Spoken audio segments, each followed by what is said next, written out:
There are many forms of morality. I'm told that human solidarity is a way of running the world. Well, up to a point it is. But the problem with human solidarity is that it operates at different levels. Now, when I lived for some years in Moscow, it was folly to expect anyone to hold open a door in the Moscow metro. Big, heavy steel and glass doors they were too, because nobody there knew anything about manners. They let the thing swing back in your face. And if I ever held the door open for somebody else, as I did in my naive early weeks in that city, they'd look at me as if I were mad. Now, something similar has begun to happen to me in Britain. I'm walking down the aisle of a crowded train, and I see somebody coming the other way, struggling with luggage, and I think, well, I'll step out of the way and let them pass. Well, increasingly, the people behind me think I'm having a heart attack, so they barge past me. The breakdown of general assumptions about what is good affects the way that everybody behaves. You cannot have a private morality very long if the public morality is declining. And I say there are three stages of this. As the whole is solipsistic, I will do what I want when there's nothing but left and right. And left is that way, this way, and it's the other way if I turn round. And then there's what you might call the shipboard morality, where there's port and starboard and there's fore and aft, but they change when the ship moves. And then there's the universal one, which flows from the universe, where there is true north, and where there is no difference ever about which is right and which is wrong, and which is the root of all authority. The authority of the state, which places power under the law. The authority of the family, where the parents rule the children. The authority of the country, where the people govern themselves under a law which all accept. All these things derive from that understanding. Without it, we're lost. Why sneer at it? Why seek to bring it down?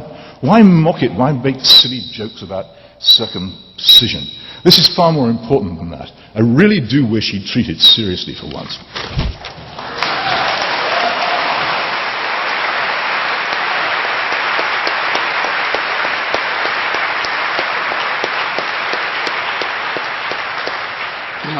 Well, I know it's easy to sneer, but still someone has to do it.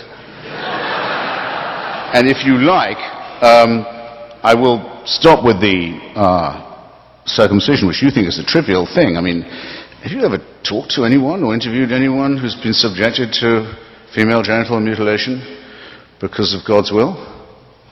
You wouldn't say it was trivial or a tease if you had, let alone to the number of boy children who die every year because of the covenant, the hideous covenant that's imposed upon them by Mosaic law, which also, I might add, celebrates every year, in all three monotheisms, the decision of a father to put his knife to his son's throat, because that's how much he loves the dictator.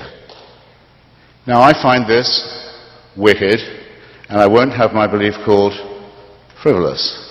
And any one of you who's prepared to show how much you love God and appreciate true north by holding a knife to your firstborn's throat to prove your devotion can stand up now or be regarded by my brother as someone who's not morally serious. And now you see the depth to which, now you see the depth into which religion wants to throw you.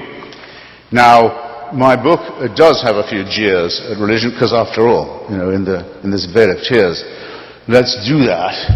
But it's been reviewed very seriously by many bishops, many rabbis, by the Pope's chaplain in Rome, all of whom have said, as they've said about previous polemics of mine, that I make some points that they haven't yet come up with an answer to. The reason for that is because they can't. It's not in the nature of them to be able to do so. You either believe, ladies and gentlemen, brothers and sisters, comrades and friends, in the idea of vicarious redemption, or you do not. And you either think it's morally serious or you don't. In other words, you can either say, yes, I may have sinned badly, but I can throw my sins on another, and he can take them from me and die for me and suffer for me and take my responsibility away, or you don't think so. I think vicarious redemption is the most immoral idea in current circulation. I could, if I wanted to, if I knew you, or even if I didn't know you, I could offer to take your debt and pay it.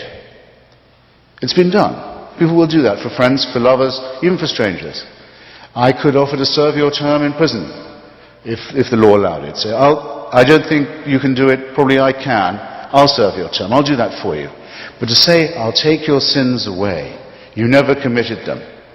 They're all washed white as snow and clean as new. And you can watch me being tortured and put to death as a lamb, as a sheep. And I'll call you a sheep, and my congregation will be called a flock. From then on is a double humiliation. First, it's a hideous outrage on the scapegoat. Second, it's a terrible insult on those who agree to be called sheep. Anyone here want to stand up and say, I'm a sheep? I'm a lamb? Yes. Good for you. Anyone else? Good for the rest of you. Fine. Sheep you are. It's not usually that easy. Now, okay, why is there something, not nothing? Good question. Why is the universe expanding so fast now that it's just been discovered that the red shift of Edwin Hubble is not an expanding rate that is slowing down, as Newton would have had us believe, but is an expanding rate that is speeding up? Physicists thought the universe would slow down. No, the rate of expansion is so great now that very soon it won't be possible. Read Lawrence Krauss's piece in the Current Scientific American. Won't even be possible to work out how we ever worked out what the Big Bang was. Such nothingness is coming to us, we won't even know where we were before. And in the meantime, the Andromeda galaxy is heading towards us directly. You can see it in the night sky now with the naked eye. And in 5 billion years, which is in physics time, nothing. It's tomorrow in physics time. It's here. So the something we have now is about to meet with a great deal of nothing. Some design, huh? Who designed that? The question always is the same, even without science. We knew what the philosophers knew. Anyone who claims this is a design must either convict the designer of one thing, extreme incompetence, and noodling and footling and chaotic planning, and probably both, extreme cruelty, callousness, and indifference towards those whom he summoned into existence and made to suffer. These points cannot be overthrown by any kind of casuistry, and certainly were not even challenged by the casuistical efforts you just heard. Thank you.